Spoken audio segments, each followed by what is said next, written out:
It's Kate. I'm making an accent video because I told Christelle or Zane that I would, and then I didn't on Friday because I wasn't home, and then yesterday I just didn't do it, so I'm going to do it today.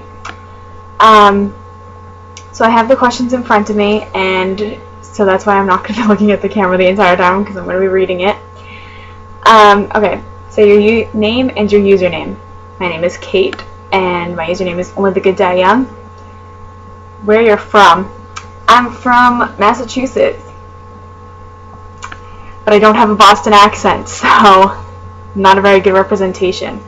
Okay, pronounce the following words: out, about, college, almond, look, book, root, garage, vitamin, zebra, water, aluminum, puppy, derby, caramel, tea, electric kettle, premiere, and Meba.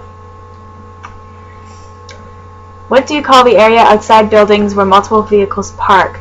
A parking lot. What is a bubbly carbonated drink called? Soda. What do you call gym shoes? Sneakers. What do you call your grandparents? Well, one set of grandparents I call like normal names, and the other set I kind of don't. So once my mother's parents I call Nana and Grandpa, and then my father's parents I called Mickey and Papa. Mickey is a complicated story, but yeah, so it's not really representative of anything, but yeah.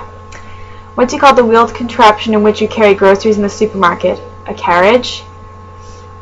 What is the thing you change your TV channel with? A remote control.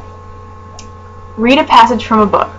Okay, so part of the reason I didn't do this yesterday is because I couldn't find the book that I wanted to read a passage from. So I had to search all over my house, and I finally found it. Clockwork Prince by Cassandra Clare, and that was backwards, so I don't even know why I showed that. But yeah, so I'm going to open up to a random page and I'm going to read some of it.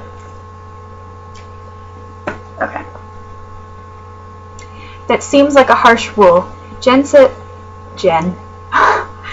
said something then in a language she didn't understand. It sounded like, of course I'd pick something that has like a different language in it. Okay. Kalepa Takala. She frowned at him. Isn't that Latin? Greek, he said. It has two meanings. It means that which is worth having. The good, fine, honorable, and noble things are difficult to attain. He leaned forward, closer to her. She could smell the sweet scent of the drug on him and the tang of his skin underneath. It means something else as well. Tessa swallowed. What's that? It means beauty is harsh. She glanced down at his hands, slim, fine, capable hands, with blunt cut nails and scars across the knuckles. Were any of the Nephilim unscarred? These words, they have special appeal to you, don't they? She asked softly. These dead languages, why is that? He was leaning close to her, that she felt his warm breath on her cheek when he exhaled.